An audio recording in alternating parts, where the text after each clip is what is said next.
Buen día, soy Edgar Arturo Guana, uno de los abogados asesores de académicos, abogados y asociados.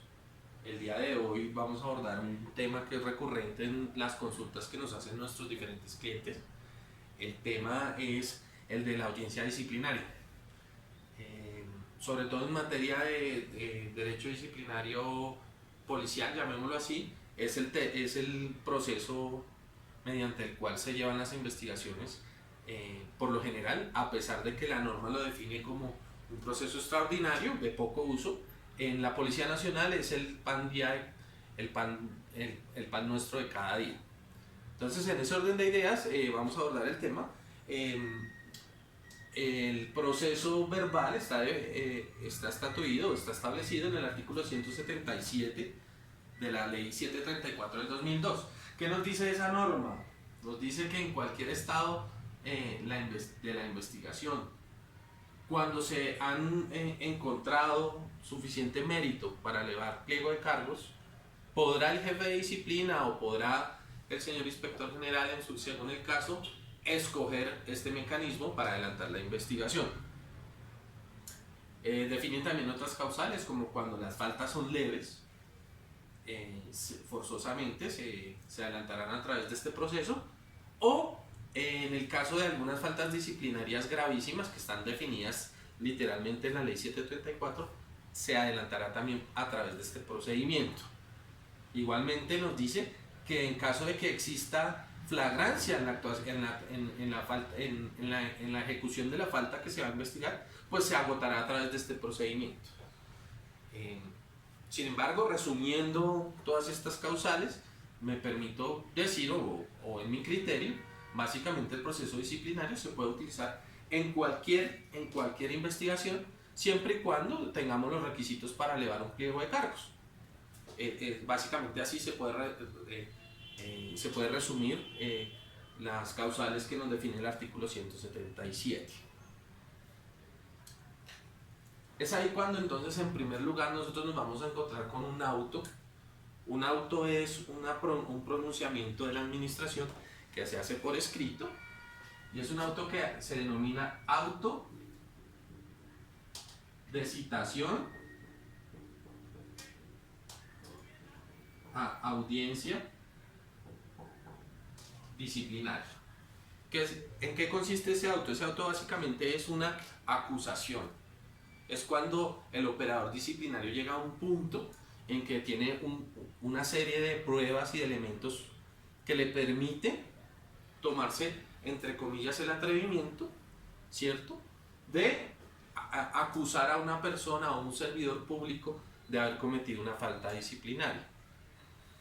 En ese auto de citación a audiencia disciplinaria debe estar plasmados, entre otras cosas, la identidad de la persona que se está disciplinando, plenamente identificada. Se debe también tener en cuenta una narración, o debe plasmar una narración de los hechos los cuales son objeto de censura disciplinaria. Se debe tener también, se deben establecer, entre otros requisitos, las normas que aparentemente fueron violadas por el disciplinado, la forma o el mecanismo como se violaron esas normas, ¿cierto?, el nivel de culpabilidad que tiene la persona, sea una culpa a través del dolo, sea una culpa, valga la redundancia, culposa. Y también se deben tener en cuenta los criterios que tiene el despacho para haber tomado, y como lo digo yo, el atrevimiento de acusar a ese servidor público. Debemos tener en cuenta entonces, y en una próxima oportunidad profundizaremos en todos estos requisitos que debe tener el auto de citación a audiencia, requisitos que en mi concepto también deben tener los pliegos de cargos. Más adelante, y en objeto de otro video, será el estudio de estas causales. Entonces, teniendo el auto de citación a audiencias, normalmente lo que sucede es que a nosotros nos llaman del despacho, del correspondiente despacho, para que nos acerquemos a la oficina y nos notifiquemos, ¿cierto? Nosotros asistimos a esa oficina que nos citó y nos notificamos. Es indispensable que el día de la notificación a nosotros nos entreguen una copia del auto de citación a audiencia. Ese es un derecho que tenemos todos los funcionarios públicos o los servidores públicos cuando somos citados entonces para una notificación, que se nos entregue copia del acto administrativo que se nos está notificando, en este caso el auto de citación a audiencia. Entonces, una vez tenemos conocimiento del auto de citación a audiencia, se nos va a programar el inicio de la audiencia. Yo quiero recalcar algo: todo el procedimiento que vamos a adelantar es una única audiencia, ¿sí? Sin embargo, esa audiencia se lleva a cabo en diferentes citaciones. Vamos a tener diferentes citas. ¿Por qué? Porque prácticamente es imposible adelantar una audiencia de principio a fin, de corrido, sin hacer suspensiones. ¿Eso por qué? Por situaciones de práctica de pruebas, hay unos términos que hay que respetar, ¿cierto? Pero básicamente es una sola audiencia, es un solo proceso, que está dividido en diferentes etapas. Entonces, una vez notificado el auto de citación a audiencia, nos van a conceder entre 5 días y 15 para dar inicio a la audiencia. Entre esos 5 días y esos 15 días, ¿qué vamos a tener nosotros? Pues la oportunidad de preparar nuestra defensa. Pasados esos 5 a 15 días, viene la primera cita que tenemos nosotros y es donde se instala la audiencia. En esta instalación de audiencia, entonces se van a agotar algunas etapas. La primera de ellas es, nos van a invitar a rendir algo que se denomina versión libre, ¿cierto? ¿Qué es la versión libre? Es un mecanismo de defensa que tenemos nosotros como servidores públicos para poder plantearle al despacho o exponerle al despacho cuál es la versión de los hechos, nuestra versión de los hechos, y cuáles son los motivos que tenemos para solicitar que nos absuelvan dentro del proceso disciplinario. Esto es un acto de defensa. La versión libre tiene una serie de características que más adelante también va a ser objeto de explicación en otro video, pero entre ellas les puedo mencionar que por ser libre, yo la puedo presentar por escrito, la puedo presentar de manera verbal, la puedo acompañar con pruebas, con anexos, y la puedo presentar en cualquier etapa del proceso, siempre y cuando sea antes de una etapa que está por acá al final, que se llama fallo de primera instancia. Siempre y cuando no estemos en fallo de primera instancia, yo puedo presentar mi versión libre en cualquier momento. Esto es importante porque desde el punto de vista estratégico, a veces no es lo mejor presentar la versión libre al principio, sino más bien al final, cuando ya se han surtido las etapas procesales correspondientes a pruebas y alegatos, por ejemplo. Tema que requiere un video que vamos a hacer más adelante para darle una explicación más a fondo. Después de que nos invitan a rendir la versión libre, viene una etapa de descargos. Si usted va acompañado de abogado, normalmente esta etapa la asume su abogado, ¿cierto? Y es su abogado quien tiene que rendir los descargos. Usted también puede escoger rendir los descargos a título propio, ya sea que vaya o no vaya acompañado por un profesional del derecho. ¿Los descargos qué son? Los descargos son una tesis, o llamémosla más bien una antítesis, que plantea la defensa respecto de la acusación que fue hecha en el auto de citación a audiencia. Es decir, el despacho lo está citando a esta audiencia disciplinaria porque tiene una tesis en la cual se presentaron unos hechos que deben ser objeto de sanción disciplinaria. Y usted en calidad de disciplinado o su abogado en calidad de apoderado del disciplinado tiene una antítesis. ¿Qué es la antítesis? Es decir, tiene una versión de los hechos que se contrapone a la tesis que tiene el despacho. Y en este punto es donde es oportuno por parte de la defensa, ya sea la defensa técnica, es decir, el abogado, o la defensa material, es decir, el disciplinado, se exponga a título de descargos esa antítesis. Entonces uno le dice básicamente al jefe de disciplina o al señor inspector general, quien esté presidiendo la diligencia, que uno considera debe ser absuelto por cuanto A, B, C, y aquí establece los motivos por los cuales o en los cuales fundamenta su defensa. Una vez expuestos esos motivos, aún no los ha sustentado, los está exponiendo, ¿cierto? Viene la siguiente etapa, que es la etapa de pruebas.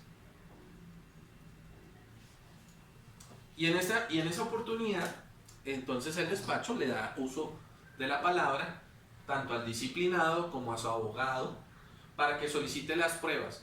¿Qué pruebas debe solicitar o qué pruebas va a solicitar? Pues las pruebas que le permitan a usted sustentar más adelante su antítesis, ¿sí? Que le permitan sustentar más adelante la versión de lo que ocurrió según el punto de vista suyo y según el punto de vista de su defensa. Va a solicitar esas pruebas. Esas pruebas deben tener unos requisitos. Deben ser pertinentes, deben ser conducentes, deben ser de posible práctica,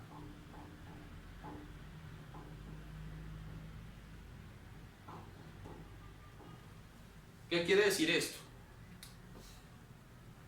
Deben ser pruebas que sean pertinentes, que tengan relación con lo que se está investigando y se está verificando.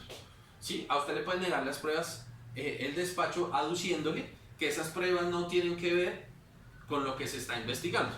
Si la conducta que se está investigando es porque el servidor público ha llegado tarde en más de una ocasión al trabajo, que es una falta disciplinaria, ¿cierto? Las pruebas que usted solicite para defenderse de ese cargo deben estar encaminadas y deben ser pertinentes a desvirtuar esa situación, ¿sí? Entonces en eso hay que ser muy claro, usted no puede solicitar pruebas que no tengan relación con el cargo que se le está elevando. Igualmente, las pruebas deben ser conducentes, es decir, que mediante la práctica de esa prueba se llegue o se pueda dilucidar efectivamente cómo fue que ocurrieron los hechos. Si esa prueba no le permite a uno llegar a ninguna conclusión útil para el proceso, pues probablemente también se la niega, ¿sí?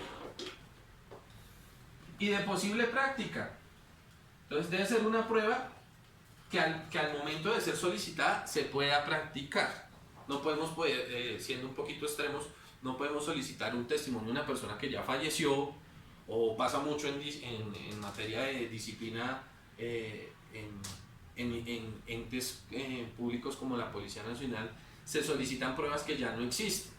Ejemplo, la grabación de las comunicaciones de radio del día de los hechos. Resulta que los sistemas informáticos de la policía solo permiten guardar esa información por 6 meses. Si nosotros ya estamos aquí un año después, pues obviamente nos van a contestar desde las bases de datos de la Policía Nacional, nos van a contestar que esa información ya no existe, que ya no está presente en los discos duros, ¿sí? El video que se recogió de la cámara de seguridad del local ubicado en tal parte, pues seguramente los BCRs que almacenan esa información, por más grandes que sean, no almacenan la información por más de un mes o 2 meses. Entonces son pruebas que no son de posible práctica porque ya físicamente es imposible conseguirlas.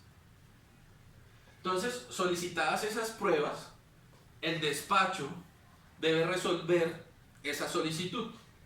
Y entonces ahí puede ocurrir, pues obviamente, una de 2 cosas. O que nos concedan la prueba, entonces lo vamos a representar con un signo más, que nos concedan la prueba, o que por el contrario, nos nieguen la prueba. En esa instancia, la defensa y el disciplinado cuentan con un recurso. ¿Cuál es el recurso? El recurso de reposición.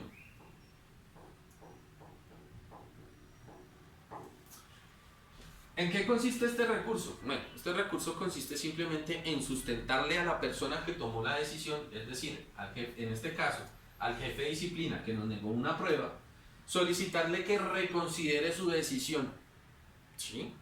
Solicitarle que por favor cambie su opinión respecto a la prueba solicitada. Y para eso, pues uno a través del recurso de reposición le puede sustentar por qué no está de acuerdo con su negativa de prueba y sustentarle por qué la necesidad de la misma. Surtida esa reposición, pues obviamente el jefe de disciplina nos tiene que resolver si se mantiene en su decisión de negarla o cambia su decisión por aceptar la prueba. En caso de que se sostenga en su decisión de negar la prueba y él diga, no, a pesar de lo que usted me está exponiendo, yo insisto en que esa prueba no es conducente o no es pertinente. Entonces, nosotros contamos con un segundo recurso. Ese recurso se denomina de apelación. ¿En qué consiste el recurso de apelación? Nuevamente vamos a sustentar el motivo por el cual no estamos de acuerdo con la decisión, pero esta vez nosotros no le vamos a pedir al jefe de disciplina que nos está llevando el proceso que nos conceda la prueba. ¿A quién se la vamos a pedir? A la segunda instancia. ¿Quién es la segunda instancia? Pues eso depende de qué oficina estemos llevando el proceso, ¿sí? Pero la segunda instancia es el superior jerárquico de quien nos lleva el proceso, quien eventualmente, si este caso llega a ser necesario apelarlo en virtud de que el fallo es sancionatorio y no lo compartimos, entonces él va a revisar el caso en su totalidad. Yo quiero que quede muy claro algo. ¿Cuál es el momento de interponer el recurso? En esta instancia, ¿cierto? Uno interpone la apelación y la sustenta. Y sustenta porque es que desea que se reconsidere esta decisión de negarnos la prueba. Pero ¿cuándo no la van a resolver? No la van a resolver ahí.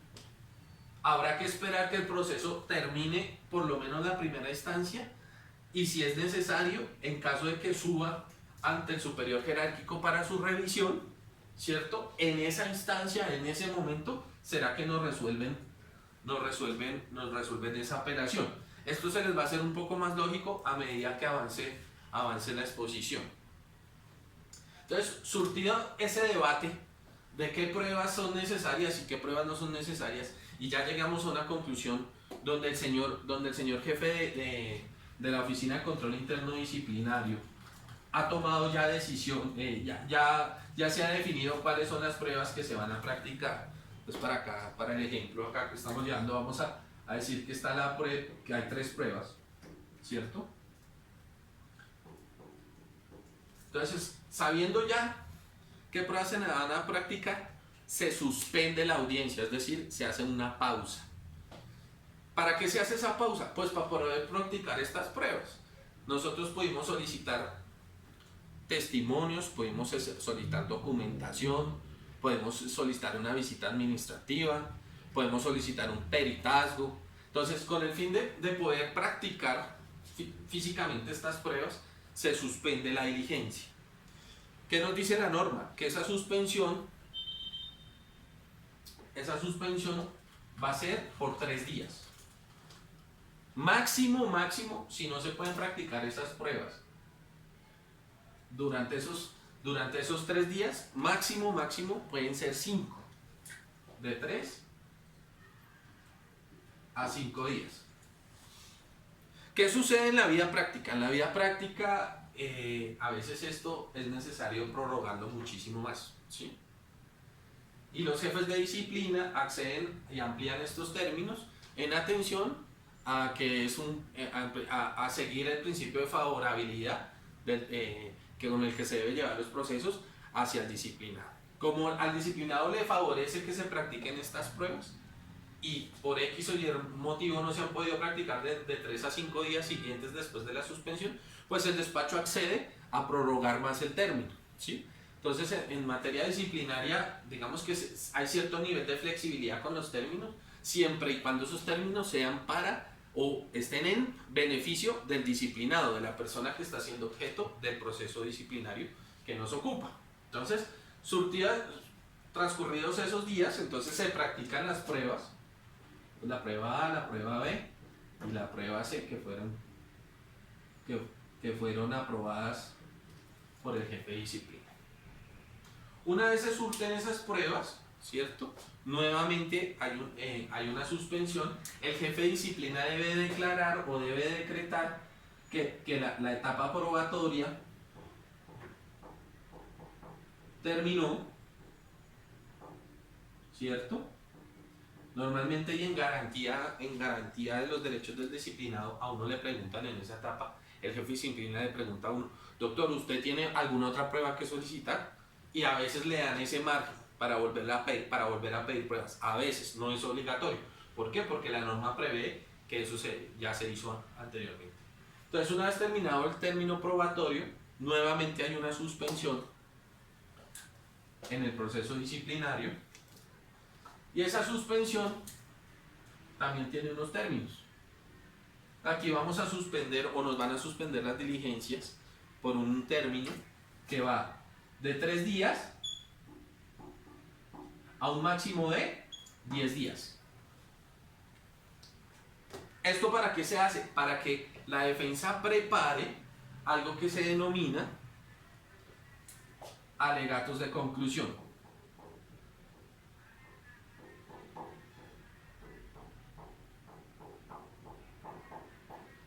¿Y qué son los alegatos de conclusión? Pues simplemente es el momento en el cual la defensa, ya sea la defensa material que la lleva el mismo disciplinado o la defensa técnica que la lleva un abogado, ¿cierto? Es el momento para que él, a través de unos alegatos, de una exposición, sustente, ahora sí va a sustentar, no la enunció, aquí la va a sustentar, sustente su antítesis. ¿Y la sustente en qué? Pues en las pruebas que ya reposan en el expediente, adicionalmente las pruebas que se han practicado. Entonces esos alegatos de conclusión nos permiten a nosotros sustentar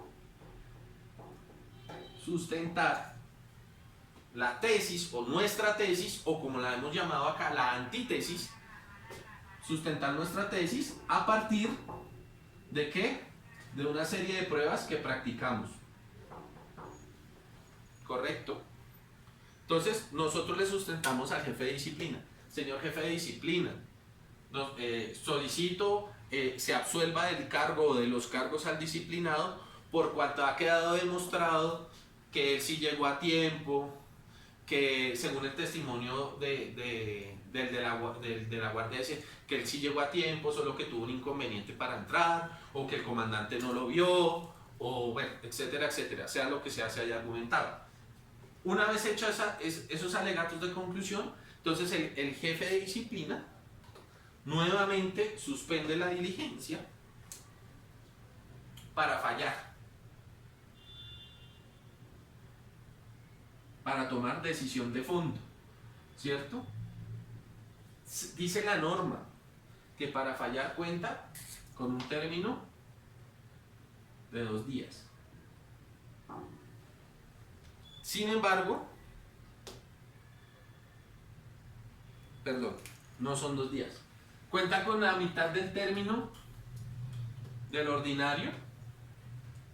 Cuéntala con la mitad del término del ordinario para fallar. ¿Sí? Si la decisión... bueno, hay que aclarar algo. Antes de llegar a este fallo de primera instancia, recuerden que yo les dije, podemos rendir versión libre en cualquier momento, desde que inició el proceso hasta el momento del fallo de primera instancia. Importante. ¿Qué les sugiero yo? En los alegatos de conclusión, sea antes o sea después, incluyamos la versión libre del disciplinado. Me parece que es un momento más oportuno porque se va a poder pronunciar ese disciplinado respecto de las pruebas que se hicieron. Si ustedes hacen la versión libre acá, no se va a puede que las anuncie, pero no se va a poder pronunciar sobre cómo se ejecutaron. Entonces es preferible que la prueba se adelante, que la versión libre se adelante una vez ya antes de los alegatos de conclusión o después de los alegatos de conclusión, justo antes de que haya fallo de primera instancia. Entonces, ¿qué sucede? Voy a borrar aquí el diagrama. Una vez hay fallo de primera instancia, obviamente el fallo de primera instancia puede tener diferentes resultados. pues el primero de ellos en el fallo, ¿cuál sería? Pues la absolución. Fallo de primera. Entonces, tenemos que puede ocurrir, absuelvan al disciplinado. Pues en ese caso, muy probablemente no vamos a tener nosotros la intención como defensa, pues de apelar o de reponer esa, perdón, de apelar, solo le cabe apelación. No vamos a tener interés en apelar esa decisión, obviamente. O podemos tener un fallo sancionatorio. En el caso de que haya un fallo sancionatorio, nosotros como disciplinados podemos interponer un recurso de apelación. Vuelvo y le reitero, ¿qué es el recurso de apelación? Es cuando nosotros, al no estar de acuerdo con una decisión que tomaron en primera instancia, le manifestamos ¿a quién? A la segunda instancia. La apelación siempre va a la segunda instancia, es decir, al funcionario que jerárquicamente está por encima del que tomó la decisión de primera instancia. Le vamos a decir a ese funcionario que no estamos de acuerdo con la decisión que tomó su pupilo, llamémoslo así, su subalterno, y le vamos a exponer los motivos por los cuales no estamos de acuerdo. Hay que aclarar algo. ¿En qué momento interponemos nosotros la apelación? A diferencia del proceso ordinario, que le conceden a uno 3 días para que uno prepare su escrito de apelación, como estamos en un proceso que es verbal, nos van a exigir que en el momento en que conozcamos el fallo de primera instancia, es decir, que nos lo notifiquen en estrado. ¿Qué quiere decir notificación en estrado? Que nos comunican una decisión en vivo y en directo. Esa no la hacen a través de un documento, nos la comunican de manera verbal, y como es de manera verbal, nosotros debemos contestar de la misma manera, de manera verbal. Entonces, de manera verbal, interponemos el recurso de apelación y lo interponemos ahí mismo. No tenemos término, no tenemos plazo. Se interpone ahí mismo, ¿sí? En caliente. Entonces, una vez interpuesta la apelación, todo el expediente, junto con nuestra apelación, van a subir o se van a llevar físicamente a la oficina de la segunda instancia. Y en segunda instancia, ¿qué van a hacer? Entonces, una vez reciban allá la documentación correspondiente al proceso, ¿cierto? Nos van a colocar un estado de un día. ¿Qué es eso? Básicamente es un aviso, ¿sí? Y en ese aviso de un día nos van a decir y nos van a advertir que a partir del día siguiente a la colocación del aviso, contamos con 2 días más. 2 días más, ¿para qué? Para elevar o arrimar al despacho un escrito, esta vez iba a ser un escrito, que se denomina alegatos de conclusión de segunda instancia.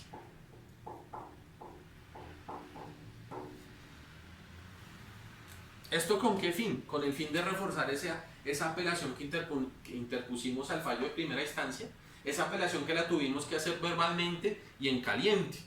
Entonces esto nos permite a nosotros profundizar en esa apelación, analizar mejor el caso, el fallo sancionatorio, para poder entonces llevar una defensa pues más técnica y más adecuada. Porque obviamente interponer una apelación en caliente sobre una decisión que te acaban de comunicar, pues en su momento puede tener cierto nivel de dificultad. Entonces el legislador previó este escenario, el de los alegatos de conclusión de segunda instancia, con el fin de poder darnos una ventana para reforzar nuestra defensa. Aquí es importante algo. Recordemos que pudo ocurrir que durante el proceso solicitamos unas pruebas que nos negaron inicialmente. ¿Se acuerdan? Y que nosotros le interpusimos un recurso de apelación. Esas pruebas no las tienen que resolver en este momento. El señor fallador de segunda instancia debe resolver esas pruebas. Si el fallador de segunda instancia considera que efectivamente teníamos razón y que esas pruebas se deben practicar, él podrá practicarlas dentro de los 10 días siguientes al momento en que recibió el proceso. Y si, perdón, dentro de los 10 días siguientes al momento en que recibió el proceso, debe tomar decisión de segunda instancia. Son 10 días. ¿Sí? Pero si él, estudiando el caso, se da cuenta que hay unas pruebas que pueden ser útiles, que nos fueron negadas en primera instancia y que es necesario, y que a juicio de él sí es necesario practicarlas, entonces tiene 10 días más. ¿Para qué? Para practicar esas pruebas y fallar, es decir, una totalidad de 20 días. Una vez entonces, si él considera necesario, se practican esas pruebas, él emite un fallo disciplinario de segunda instancia.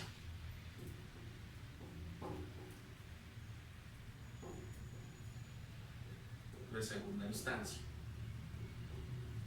Ese fallo disciplinario de segunda instancia, contra ese fallo ya no hay recurso. Lo que haya decidido, lo que se haya decidido en la segunda instancia por parte del superior jerárquico en materia disciplinaria del fallador de primera, ya es, digámoslo, ya es ley, ya se debe ejecutar tal cual queda. Habrán unos recursos y unos mecanismos ante otras jurisdicciones en caso de que uno quiera atacar esa decisión, pero en principio, una vez ya se toma el fallo por parte, ya se toma una decisión por parte del fallador de segunda instancia, esta se le notifica al disciplinado, se le notifica al abogado y quedan firme, y contra ella no hay recurso a interponer. ¿Sí? En esa decisión de segunda instancia es importante recalcar que se debe resolver no solo la apelación que se interpuso ante la decisión, sino las apelaciones que en el proceso hayan surtido en materia de probatoria. ¿Sí? Le tiene que explicar al señor, el señor juez disciplinario de segunda instancia por qué decidió practicar las pruebas que hacían falta, o le debe decidir por qué consideró que compartía la posición del fallo de primera y que no eran necesarias. ¿Sí? Importante tener eso en cuenta. Es así, señores, entonces, señores y señoras, como nosotros agotamos un proceso disciplinario a través del mecanismo o del procedimiento verbal sumario. Un procedimiento que es más expedito, más rápido, más concreto. ¿Sí?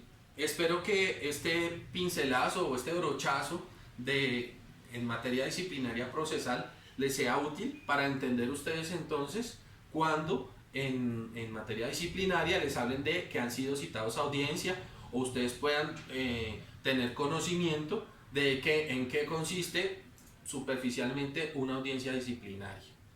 Muchísimas gracias, espero que haya sido de su agrado la exposición. Los invito a que si tienen dudas o necesitan algún tipo de precisión frente a lo que acabamos de exponer, con mucho gusto nos escriban a través de nuestras redes sociales, nuestra página de Facebook o en la parte inferior de este video, con el fin de que nosotros podamos aclararle cualquier